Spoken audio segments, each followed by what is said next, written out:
Welcome to BSc Complementary Physics for BSc Main Chemistry and Mathematics students, and this is paper Thermodynamics, Unit 3, and class number 17, Semester 2, Problems of Isothermal and Adiabatic Works.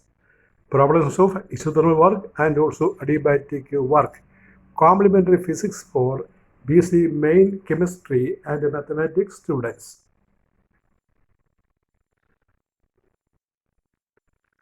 So at first we study isothermal work problem. Isothermal work problem, that is the first problem. Here today, calculate the work done if 1 mole of hydrogen gas is compressed isothermally at 27 degrees centigrade to 1/5 of the original volume. R is equal to, capital R is equal to 8.314 joule mole raised to -1 K raised to -1. That's a question. Calculate the work done if 1 mole of hydrogen gas is compressed isothermally at 27 degrees centigrade to 1/5 of the original volume. Capital R is given. അപ്പോൾ ഒരു hydrogen ഗ്യാസിനെ നമ്മളതിൻ്റെ volume 5/1 compress ചെയ്താൽ, അതായത് isothermal compression, അങ്ങനെ ചെയ്താൽ അതിൻ്റെ work done കണ്ടുപിടിക്കാനാണ്. ഗ്യാസിൻ്റെ temperature 27 degree സെൽഷ്യസാണ്. ഇപ്പോൾ വർക്ക് ഡൺ കാണുന്നതിൻ്റെ ഇക്വേഷൻ നമുക്കറിയാമല്ലോ. W=1 മോളിന് W=2.303 RT log V2/V1 to the base 10. Base 10 ആയിരിക്കും ഈ വർക്കിൻ്റെ ഇത്തരം ഇക്വേഷനകത്ത്. T is equal to 27 degrees centigrade, that is equal to 300 K when adding 273. 273 plus 27 is 300. That is, here it is given, capital R is 8.314 joule mole raised to -1 K raised to -1. V1 is initial volume, that we take as V, and V2 is the final volume, that we take as B/5, 1/5. Therefore, V2/V1 is equal to V/5 by V equal 1/5 is equal to 0.2. Therefore, work done W is equal to 2.303 RT log V2/V1 to the base 10.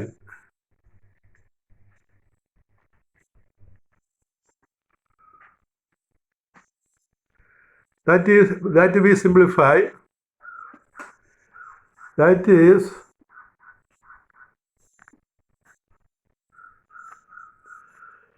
W is equal to 2.303 into 8.314 R into T 300 log 0.2 by 1 to the base 10. That is equal to 2.303 into 8.314 into 300 into minus 0.6990, because log 0.2 is equal to minus 0.6990 from the calculator. On multiplication, we get minus 4013 joule. The negative sign shows that work is done on the gas. ഈ gas compress ചെയ്യുമ്പോൾ piston കൊണ്ട് നമ്മളതിനെ അമർത്തണം. അപ്പോൾ അത് work is done on the gas ആണ്. Gas expand ചെയ്യുമ്പോൾ work is done by the gas എന്ന് പറയും. നമ്മൾ രണ്ട് തരത്തിൽ വർക്കിനെ പറയാറുണ്ട്. Work is done on the gas, work is done by the gas. Gas expand ചെയ്താൽ work is done by the gas. Gas compress ചെയ്താൽ work is done on the gas. Gas compress ചെയ്യണമെങ്കിൽ ഒരു പിസ്റ്റൺ കൊണ്ട് അതിനെ press ചെയ്യണം. അപ്പം അത്തരം കേസിൽ വർക്ക് നെഗറ്റീവാണ്. ഗ്യാസ് കംപ്രസ്ഡ് ആകുമ്പോൾ വർക്ക് നെഗറ്റീവാണ്. അതുകൊണ്ടാണ് ആ മുകളിൽ ആ മൈനസ് സൈൻ കിട്ടിയത്, -4013 എന്ന് കിട്ടിയത്. അടുത്തത് നമ്മൾ ചെയ്യുന്ന പ്രോബ്ലം അഡിയബാറ്റിക് വർക്കിൻ്റെ പ്രോബ്ലമാണ്. അപ്പോൾ ഐസോതെർമൽ വർക്കിൻ്റെ ഒരു പ്രോബ്ലം മാത്രമേ ഉള്ളൂ, അത് നമ്മൾ ചെയ്തിട്ടുണ്ട്. ഇനി അഡിയബാറ്റിക് വർക്കിൻ്റെ problem.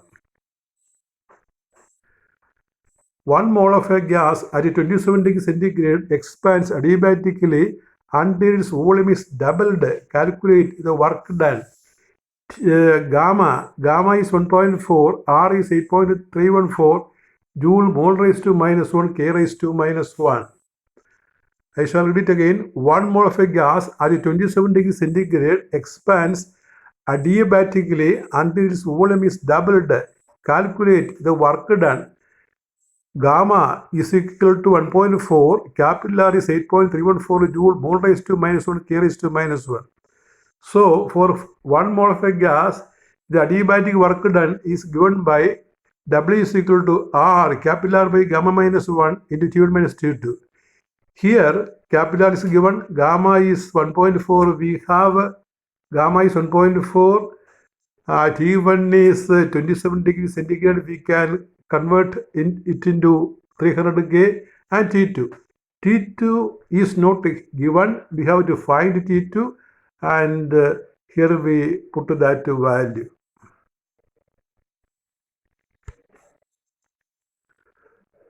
How will you determine T2? So T2 is Transach, and we are going to find T2. For adiabatic, the equation connecting temperature and volume is Tv raised to gamma minus 1 is K. Write as two separate cases, that is T1, V1 raised to gamma minus 1 is equal to T2, V2 raised to gamma minus 1. From this we can find T2. That we substitute, let V1 equal to V, initial volume, V2 is equal to 2V, since volume is doubled, V2 is 2V, since volume is doubled, T2 question mark. Put the values in the above equation, we get 300 into V raised to 1.4 minus 1 is equal to T2 into 2V, the whole raised to 1.4 minus 1. A similar problem we have done previously. That is 300 into V raised to 0.4 is equal to T2 into 2 raised to 0.4 into V raised to 0.4. 1.4 minus 1 is 0.4. V raised to 0.4 will cancel from either side. So we get 300 is equal to T2.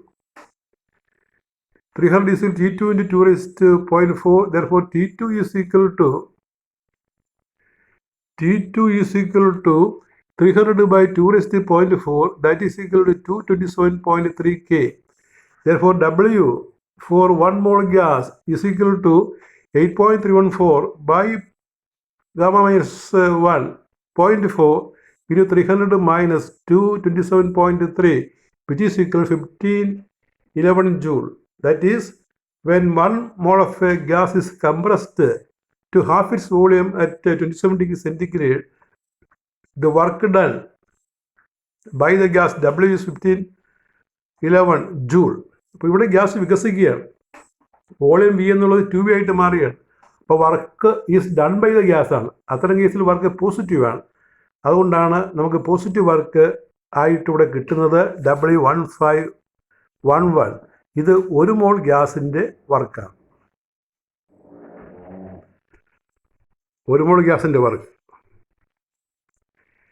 ഇതേ problem തന്നെ മറ്റ് 2 രീതി ചോദിക്കാറുണ്ട്. ഇതേ പ്രോബ്ലത്തിൻ്റെ ചെറിയ വ്യത്യാസത്തിൽ. ആ വ്യത്യാസം എന്താണെന്ന് നോക്കാം നമുക്ക്. 8 grams of oxygen at 27 degrees centigrade expands adiabatically until its volume is doubled. Calculate the work done. Gamma is 1.4. അപ്പോൾ ഇവിടെ ഓക്സിജൻ്റെ ഒരു കേസായിട്ടാണ് പറയുന്നത്. പക്ഷേ ഇവിടെ ഓക്സിജൻ്റെ മാസ് 8 ഗ്രാമാണ്. നമ്മൾ നേരത്തെ ചെയ്ത 1 മോൾ ഗ്യാസിൻ്റെ ഒരു പ്രോബ്ലമാണ്. അതിൽ നിന്ന് നമുക്ക് 8 ഗ്രാം ഓക്സിജൻ്റെ വർക്ക് കണ്ടുപിടിക്കാവുന്നതേ ഉള്ളൂ.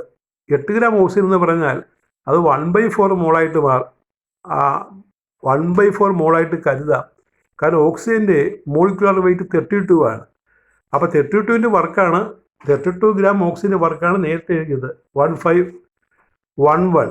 അപ്പോൾ അങ്ങനെയാണെങ്കിൽ 8 ഗ്രാമിൻ്റെ, അതായത് ഈ 4 മോളുടെ എന്തായിരിക്കും, ആ കിട്ടിയ വാല്യൂവിനെ 4 ഗുണിച്ചാൽ മതി.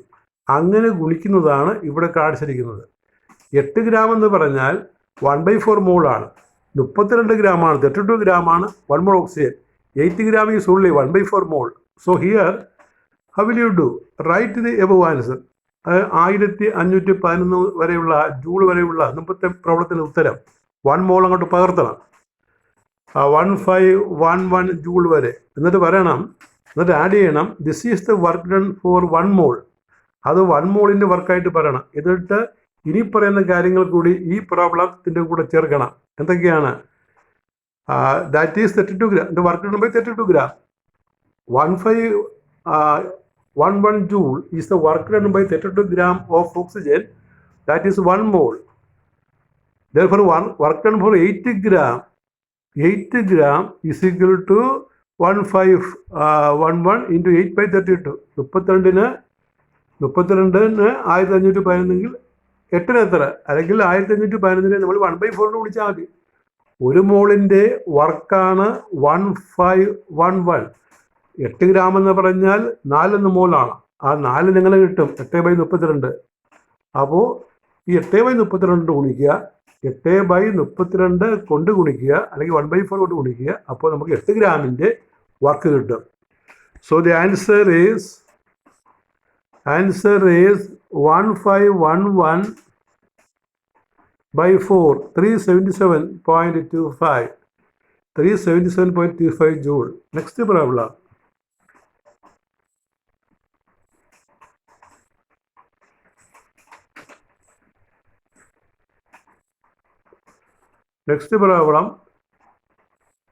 ഇതേ പ്രോബ്ലം തന്നെ 1 ലിറ്റർ വായിക്കണേ.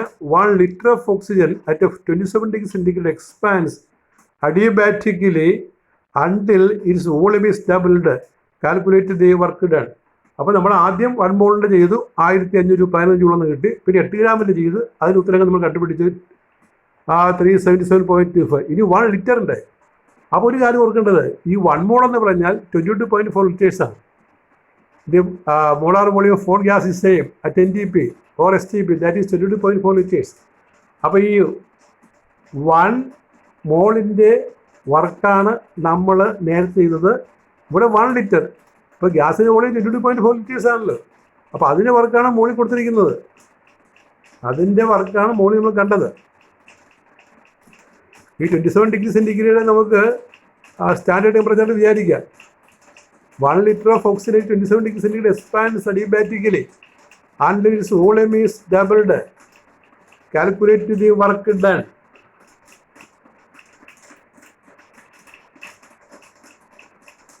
അപ്പോൾ അത് ആ മുകളിലത്തെ ക്വസ്റ്റ്യൻ തന്നെ പറഞ്ഞാൽ മതി.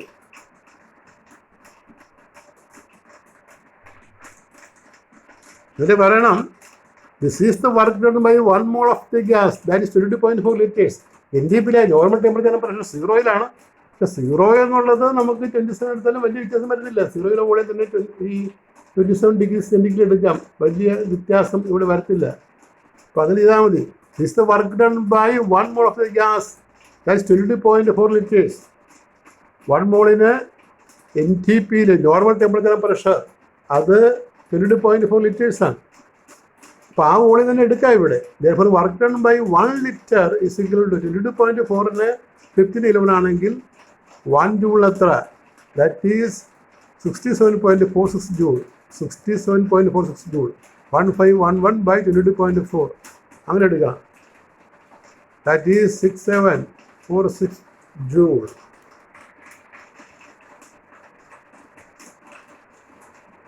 ഇനി നമ്മൾ ഈ സീറോത്തിൽ പറയാതെ ഞാൻ പറഞ്ഞിരുന്നു, അതൊന്ന് പഠിച്ചേക്കായിരുന്നു. ചിലപ്പോൾ ചോദിച്ചാലോ zeroth law of thermodynamics question ഇടുന്നവർ ചിലപ്പോൾ അതൊക്കെ കിട്ടുന്നു വരാം. അതുകൊണ്ട് ആ സീറോത്ത് ലോ കൂടി ഞാൻ എഴുതിത്തിരിക്കുകയാണ്.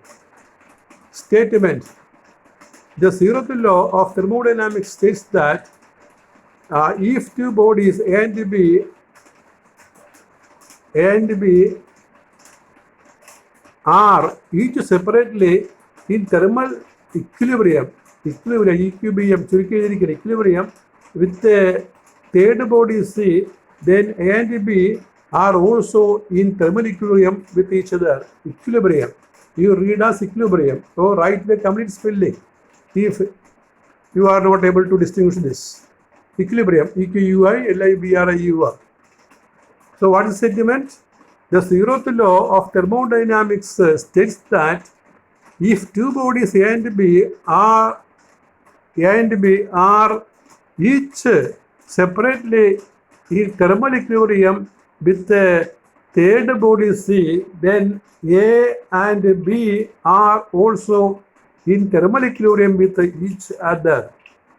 അപ്പോൾ രണ്ട് ബോഡി സെപ്പറേറ്റ് ആയിട്ട്, എയും ബിയും സെപ്പറേറ്റ് ആയിട്ട് സി എന്ന് പറഞ്ഞ വസ്തുവായിട്ട് തെർമൽ ഇക്വിലിബ്രിയത്തിലാണെങ്കിൽ എയും ബിയും പരസ്പരം തെർമൽ ഇക്വിലിബ്രിയത്തിലായിരിക്കും. അർത്ഥത്തിലുള്ള അപ്പോൾ എയുടെ ടെമ്പറേച്ചർ 30 സിയുടെ ടെമ്പറേച്ചർ 30, അപ്പോൾ തെർമൽ ഇക്വിലിബ്രിയം. ബിയുടെ ടെമ്പറേച്ചർ 30, സിയുടെ ടെമ്പറേച്ചർ 30, തെർമൽ ഇക്വിലിബ്രിയം. അപ്പോൾ എയും ബിയും സെപ്പറേറ്റ് ആയിട്ട് സിയുമായിട്ട് തെർമൽ ഇക്വിലിബ്രിയമാണ്. അപ്പോൾ എയും ബിയും തെർമൽ ഇക്വിലിബ്രിയത്തിലായിരിക്കും. അതാണ് സ്റ്റേറ്റ്മെൻറ്റ്. അപ്പോൾ അതൊന്നും ഒരു ഇല്ലസ്ട്രേഷൻ കൊടുത്തിട്ടുണ്ട് ഇവിടെ. ഒരു സിമ്പിൾ ഇല്ലസ്ട്രേഷൻ നമ്മൾ കൊടുക്കുകയാണ്. എങ്ങനെയാണ് തെർമൽ ഇക്വിലിബ്രിയം അറ്റൈൻ ചെയ്യുന്നത് എന്ന് നോക്കുക. തെർമൽ ഇക്വിലിബ്രിയം എങ്ങനെ വരും എന്ന് നോക്കുക. ഇവിടെ ഒന്നാമത്തെ പടത്തിൽ ABC 3 സിസ്റ്റം കാണിച്ചിരിക്കുകയാണ്. എയും ബിയും തമ്മിൽ ഒരു വാൾ കൊണ്ട് സെപ്പറേറ്റ് ചെയ്താണ്. ഹീറ്റ് കണ്ടക്ഷൻ ഇല്ല. അപ്പോൾ എയും സി ഇക്വിലിബ്രിയത്തിലാണ്, ബിയും സി ഇക്വിലിബ്രിയത്തിലാണ്, തെർമൽ ഇക്വിലിബ്രിയത്തിലാണ്. ആ വാൾ മാറ്റി ഒരു കണ്ടക്റ്റിംഗ് വാളാക്കുകയാണെങ്കിൽ എയും ബിയും ഇക്വിലിബ്രിയത്തിലാണെന്ന് കാണാം, രണ്ടാമത്തെ പടത്തിലെ പോലെ. അപ്പോൾ നമുക്ക് consider 2 systems A and B insulated from each other. അപ്പോൾ എയും ബിയും തമ്മിലൊരു വാൾ കൊണ്ട്, ഇൻസുലേറ്റിംഗ് വാൾ കൊണ്ട് സെപ്പറേറ്റ് ചെയ്യാൻ. Consider 2 systems A and B insulated from each other but in good thermal contact with a common system C. അപ്പോൾ സിയുമായിട്ട് ഗുഡ് തെർമൽ കോണ്ടാക്റ്റിലാണെങ്കിൽ അവ എയും സി ഇക്വിലിബ്രിയം ആകും, ബിയും സി ഇക്വിലിബ്രിയം ആകും. എയും ബിയും ആകണമെന്നില്ല. Systems A and B will attain thermal equilibrium with third system C. അങ്ങനെ ആകുമ്പോൾ തേർഡുമായിട്ട് എയും ബിയും സെപ്പറേറ്റ് ആയിട്ട് തെർമൽ ഇക്വിലിബ്രിയം ആകും. ഇനി അടുത്ത സ്റ്റെപ്പ്, ആ ഇൻസുലേറ്റിംഗ് വാള് എക്കും ബിക്കും ഇടയ്ക്കുള്ള ഇൻസുലേറ്റിംഗ് വാൾ മാറ്റിയാൽ ഇത് സംഭവിക്കും. ഇനി പറയുന്ന കാര്യം ഇതാണ്. Now if the insulating partition wall is removed and systems A and B are brought into contact,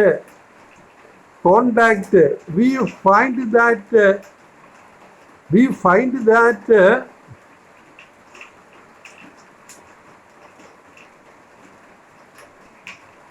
there is no further change. അപ്പോൾ നമ്മൾ ആ ഇൻസുലേറ്റിംഗ് വാൾ മാറ്റിയിട്ട് ഒരു കണ്ടക്റ്റിംഗ് വാൾ വെച്ച് കഴിഞ്ഞാൽ അവിടെ ടെമ്പറേച്ചറിന് എക്കും ബിക്കും ടെമ്പറേച്ചർ മാറത്തില്ല. This means that systems A and B are also in thermal equilibrium with another. This is known as zeroth law of thermodynamics. വളരെ സിമ്പിളാണ്. എയും സിയും സെപ്പറേറ്റ് ആയിട്ട് തെർമൽ ഇക്വിലിബ്രിയമാണ്, ബിയും സിയും സെപ്പറേറ്റ് ആയിട്ട് തെർമൽ ഇക്വിലിബ്രിയമാണ്. അങ്ങനെയാണെങ്കിൽ എയും ബിയും പരസ്പരം തെർമൽ ഇക്വിലിബ്രിയത്തിലായിരിക്കും. അതാണ് തിയറത്തിൻ്റെ എക്സ്പ്ലനേഷൻ. ഇത് വെച്ചിട്ടാണ് നമ്മൾ ടെമ്പറേച്ചറിൻ്റെ കൺസെപ്റ്റ് കൊടുക്കുക. ടെമ്പറേച്ചർ എന്താണെന്ന് പറയുക.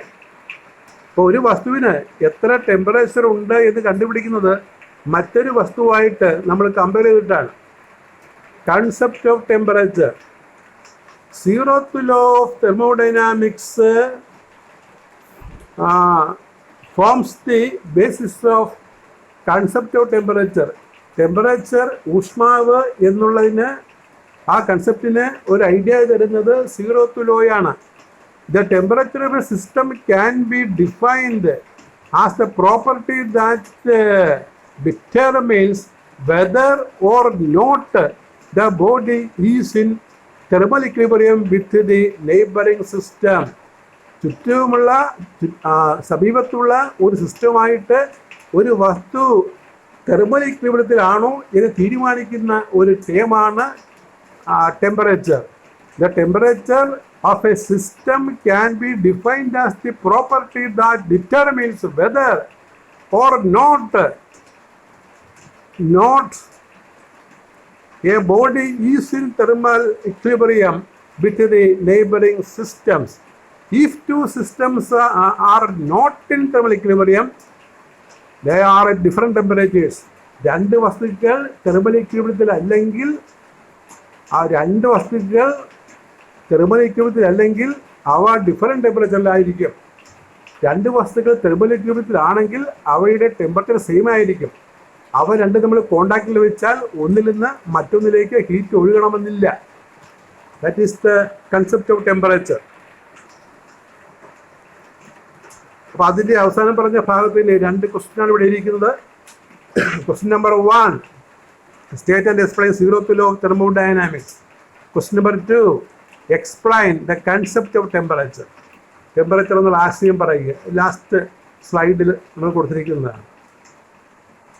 That is all with your 17th lecture on thermal physics. Thank you very much.